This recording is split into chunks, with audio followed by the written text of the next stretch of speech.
एक बार भगवान श्री कृष्ण से अर्जुन ने कहा, हे माधव, यदि किसी मनुष्य के सामने ऐसी परिस्थिति आ जाए जहां धर्म का पालन करने से उसका कर्तव्य अधूरा रह जाए और कर्तव्य निभाने के लिए उसे धर्म के नियम तोड़ने पड़े, तो उस समय उसे क्या करना चाहिए। यह प्रश्न केवल अर्जुन का नहीं था पार्थ, यह प्रश्न हर उस मनुष्य का है जो जीवन में कभी न कभी ऐसी परिस्थिति से गुजर सकता है जहाँ सही और गलत की सीमा धुंधली हो जाती है। कई बार नियम एक दिशा दिखाते हैं और करुणा दूसरी दिशा, तब मनुष्य के भीतर संघर्ष शुरू हो जाता है। तब भगवान श्री कृष्ण अर्जुन से कहा, हे पार्थ, इस प्रश्न का उत्तर समझने के लिए मैं तुम्हें एक कथा सुनाता हूँ। कथा ध्यान पूर्वक सुनना। बहुत समय पहले एक राज्य था जिसका राजा अत्यंत धर्मनिष्ठ और न्यायप्रिय था। उसका नाम था राजा सत्यवान। राजा सत्यवान अपने राज्य में धर्म और न्याय के लिए प्रसिद्ध था। वो प्रतिदिन दरबार लगाता, प्रजा की समस्याएं सुनता और निष्पक्ष निर्णय देता। राजा का एक ही सिद्धांत था, धर्म से बड़ा इस संसार में कुछ नहीं। प्रजा उसे बहुत सम्मान देती थी क्योंकि उसे विश्वास था कि उनका राजा कभी अन्याय नहीं करेगा। एक वर्ष राज्य में भयंकर सूखा पड़ा। बादल आते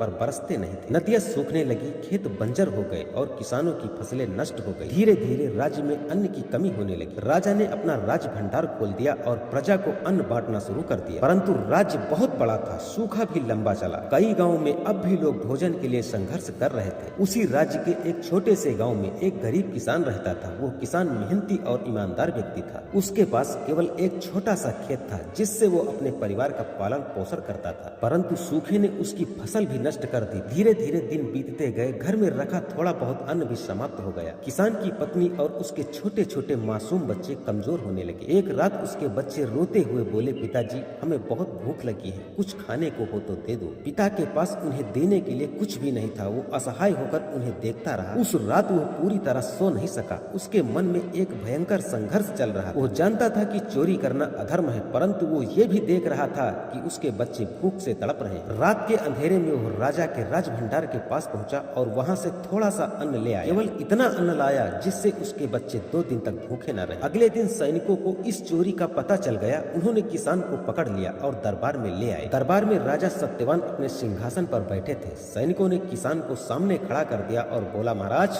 इस व्यक्ति ने राज भंडार से अन्न चोरी किया। राज्य के नियमों के अनुसार इसे दंड दिया जाना चाहिए। राजा ने किसान की ओर देखा। वो भय से कांप रहा था और उसका सिर झुका हुआ था। राजा ने शांत स्वर में पूछा, क्या यह सत्य है कि तुमने राज भंडार से अन्न लिया है? किसान ने धीमी आवाज में कहा, हाँ महाराज, ये सत्य है। राजा ने पूछा, क्या तुम्हें ये पता था कि चोरी करना अधर्म है? हाँ महाराज, मुझे पता था। फिर भी तुमने ये कार्य क्यों किया?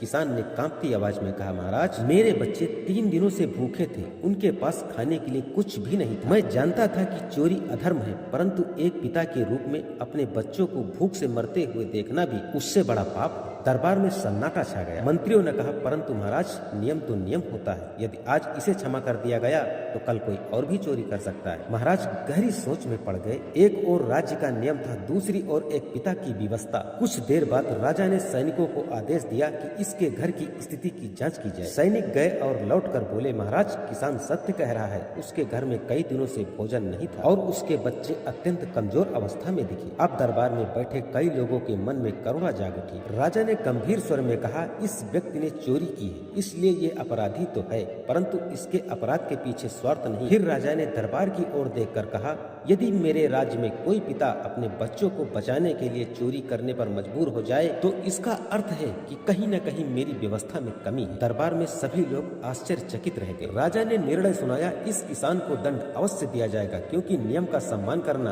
उचित, परंतु यह दंड केवल इसे ही नहीं मिलेगा, इसमें मैं भी भागीदार हूँ। सब लोग स्तब्ध रह गए। राजा ने कहा, हाँ, यह किसान एक दिन राज भंडार में श्रम करेगा और उसी दिन मैं भी वहाँ काम करूँ। राजा का यह निर्णय सुनकर किसान रो पड़ा। उसने राजा के चरणों में गिरकर कहा, महाराज, आपने मुझे जीवन दे दिया। राजा ने उसे उठाकर गले लगाया और कहा, नहीं, मैंने केवल अपना कर्तव्य निभाया। राजा के इस निर्णय से राज्य में एक नया संदेश गया। लोगों को लगा कि उनका राजा केवल नियमों का पालन नहीं करता बल्कि उनकी पीड़ा को भी समझता है। भगवान श्री कृष्ण की यह कथा सुनते हुए बीच में ही अर्जुन ने कहा, हे माधव, क्या इसका अर्थ ये है कि करुणा के लिए नियम तोड़ना उचित है? भगवान श्री कृष्ण मुस्कुराकर कहा, कहा, नहीं पार्थ, इसका अर्थ ये है कि धर्म केवल नियमों का पालन करने का नाम नहीं, धर्म का उद्देश्य न्याय और संतुलन स्थापित करना है। परंतु सच्चा कर्म वो होता है जो धर्म से जुड़ा हो। कर्म तो एक कसाई भी करता है। यदि कोई व्यक्ति अपने स्वार्थ के लिए नियम तोड़े तो वो अधर्म है, परंतु यदि कोई नियम न्याय और करुणा के लिए लिया जाए तो वो धर्म के विरुद्ध नहीं होता। अर्जुन ने गहराई से सोचा और कहा, हे माधव, अब मैं समझ गया,